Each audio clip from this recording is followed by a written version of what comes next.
அன்பர்களே, அண்டத்து சூரியனுக்கு பொங்கலிட்ட தமிழன் பிண்டத்து சூரியனை வணங்கிடும் நாள்தான் சித்திரை பிறப்பு தமிழ் புத்தாண்டு என்பது பற்றி பார்ப்போம்.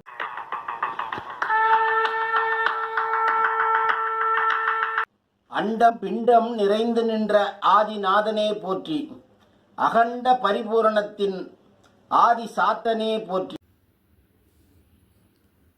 சித்திரை 1 பராபவ தமிழ் புத்தாண்டு வரும் செவ்வாய்க்கிழமை அன்று கும்பம் ராசி சதயம் நட்சத்திரத்தில் காலை 8:35 மணிக்கு பிறக்கின்றது.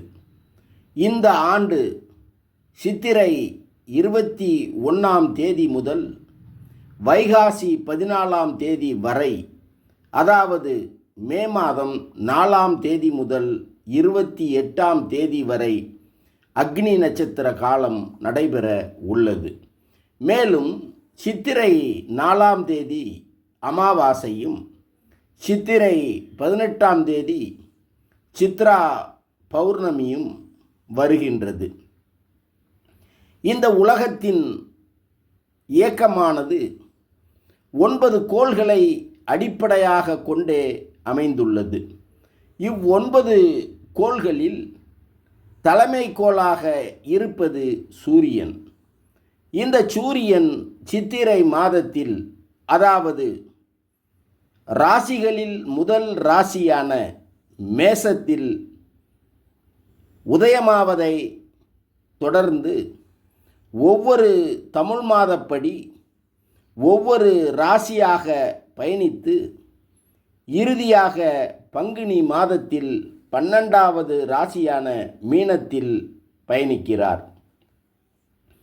ஒவ்வொரு தமிழாண்டும் இவ்வாறான சுழற்சியிலேயே பிறக்கின்றன.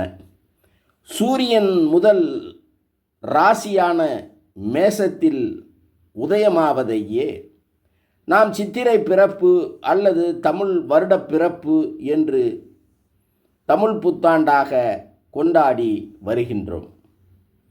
தமிழ் மக்களின் மிக முக்கிய பண்டிகைகளில் சித்திரை பிறப்பு எனும் தமிழ் புத்தாண்டு பிறப்பு மிக முக்கியமான ஒன்று. இந்த நாளில் ஒவ்வொரு தமிழர்களும் நமது பெரியோர்களிடம் ஆசி பெறுவது வாழ்வை வளமாக்கும். சூரிய வழிபாடு என்பது தமிழர்களின் வாழ்வியலில் மிகவும் முக்கியமானது. அதனை தந்தை வர்க்க வழிபாடாக கருதி வழிபடுவது தமிழர்களின் மரபு. தமிழ் புத்தாண்டு தினத்தில் தனக்கு உயிர் தந்து தனது மரபணுவில் கலந்து நிற்கும் நம் முன்னோர்களை நினைத்து வழிபட வேண்டும். முன்னோர் வழிபாடு செய்வது என்பது நமது குடும்பத்திற்கும் குலத்திற்கும் வளர்ச்சி நிலைக்கு வழிவகுக்கும்.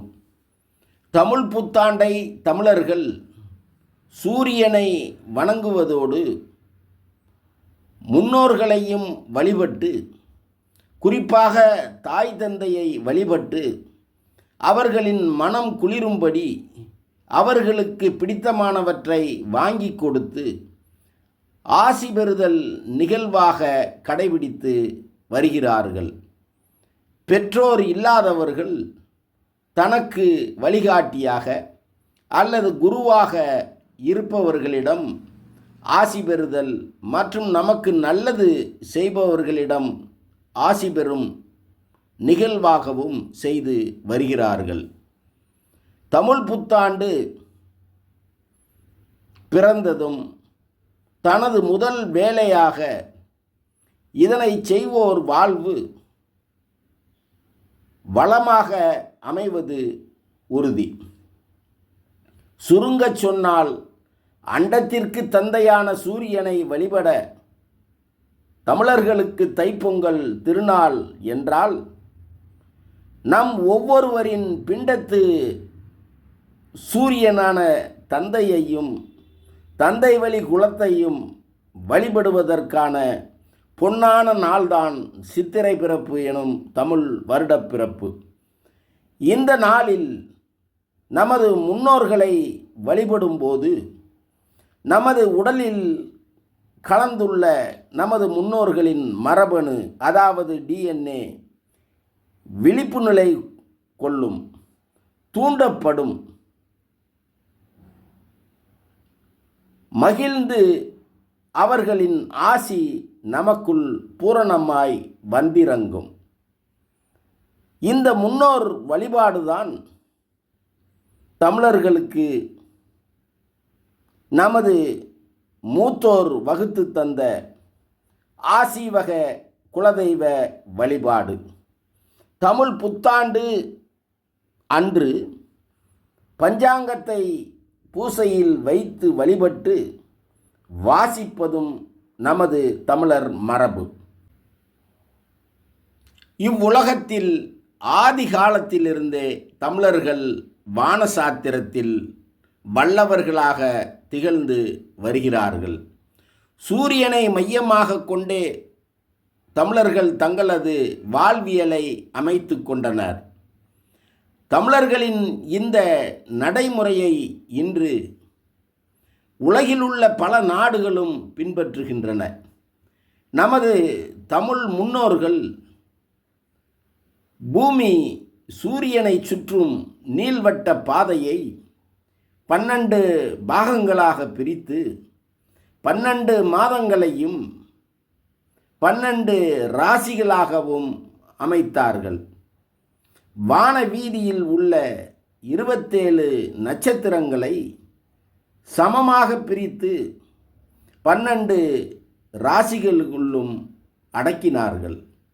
சித்திரையை தமிழ் புத்தாண்டு ஆக்கி ஒரு ஆண்டை 6 பருவங்களாகவும் வகுத்தார்கள் எனும் இச்செய்திகளோடு சித்திரை மாதத்திற்கு என இன்னும் பல சிறப்புகளும் உள்ளது.